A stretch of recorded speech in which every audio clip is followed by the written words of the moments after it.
प्रिय विद्यार्थियों, इस वीडियो में हम सवैये कविता के अभ्यास संबंधी प्रश्न उत्तर करेंगे और इस कविता के पिछले वीडियोस का लिंक डिस्क्रिप्शन में है, आप उस पर जाकर उन्हें देख सकते हैं।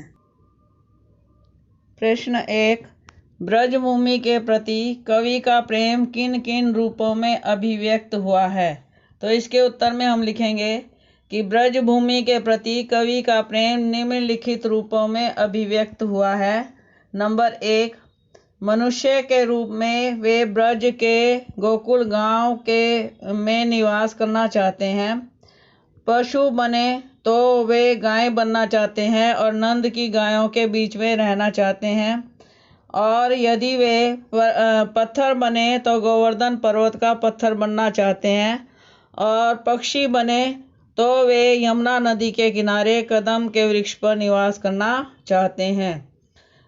प्रश्न 2, कवि का ब्रज के वन, बाग और तालाब को निहारने के पीछे क्या कारण है? उत्तर में लिखेंगे, कवि का ब्रज के वन, बाग और तालाब को निहारने का कारण यह है कि वे इनके सौंदर्य को अपनी आंखों में बसाना चाहते हैं, क्योंकि इन सभी का कृष्ण के साथ अनन्य संबंध रहा है। इन्हें देखकर उन्हें असीम सुख अनुभव होता है। इन सब में उन्हें कृष्ण की झलक दिखाई देती है। प्रश्न 3, एक लकुटी और कामरिया पर कवि सब कुछ न्यौछावर करने को क्यों तैयार है? तो इसके उत्तर में हम लिखेंगे कि एक लकुटिया और कामरिया पर कवि सब कुछ न्यौछावर करने के लिए तैयार है, क्योंकि इनका संबंध श्री कृष्ण से है। श्री कृष्ण गाय चराने ले जाते समय इसी लाठी और कंबल का प्रयोग करते थे।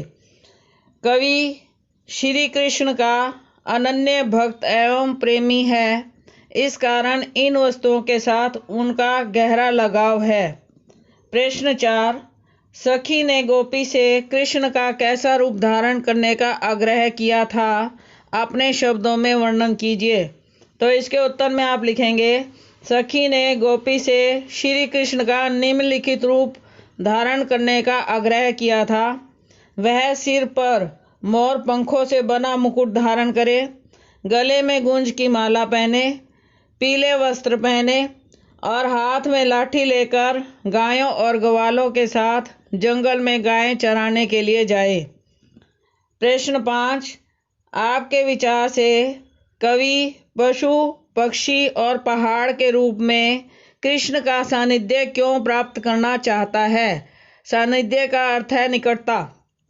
तो इसके उत्तर में लिखेंगे, कवि पशु, पक्षी और पहाड़ के रूप में श्री कृष्ण का सानिध्य अर्थात निकटता प्राप्त करना चाहते हैं, क्योंकि वे वातावरण के प्रत्येक उस रूप में रहना चाहते हैं जिनका संबंध श्री कृष्ण से है। प्रश्न नंबर 6, चौथे सवैये के अनुसार गोपियां अपने आप को क्यों विवश पाती हैं? तो इसके उत्तर में आप लिखेंगे कि कृष्ण की मुरली की धुन तान सुनते ही गोपियां उस ओर आकर्षित हो जाती हैं। वे श्री कृष्ण की मधुर मुस्कान के सामने स्वयं को संभाल नहीं पाती, वे अपने आप को विवश पाती हैं। इसलिए लोक मर्यादा त्याग कर वे श्री कृष्ण की ओर खींची चली जाती हैं। प्रश्न नंबर 7, भाव स्पष्ट कीजिए। कोटिक एकल दोत के धाम, करिल के कुंजन ऊपर वारो। इन पंक्तियों के द्वारा कवि यह कहना चाहता है कि वह करोड़ों सुंदर महलों के सुखों को छोड़ सकता है और करिल के कुंजों के बीच में रहना चाहता है। वह ऐसा इसलिए करना चाहता है कि वह श्री कृष्ण का परम भक्त है। उन करिल कुंजों में कभी श्री कृष्ण बैठा करते थे, इसलिए वह उनसे संबंध रखना चाहता है।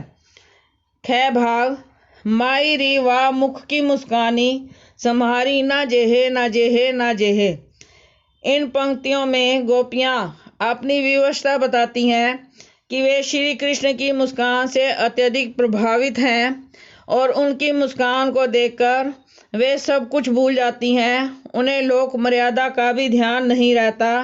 उस मुस्कान पर वे अपना सब कुछ न्यौछावर कर देती हैं। वे श्री कृष्ण की मुस्कान के सामने स्वयं को विवश पाती हैं। प्रश्न 8, कालिंदी कूल कदम्ब की डारन में अनुप्रास कौन सा अलंकार है? उत्तर में लिखेंगे कि इसमें अनुप्रास अलंकार है, क्योंकि इसमें क वर्ण की आवृत्ति है।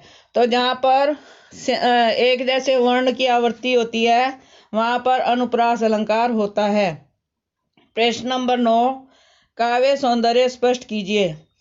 या मुरली मुरलीधर की अधरान धरी अधराना धरोगी।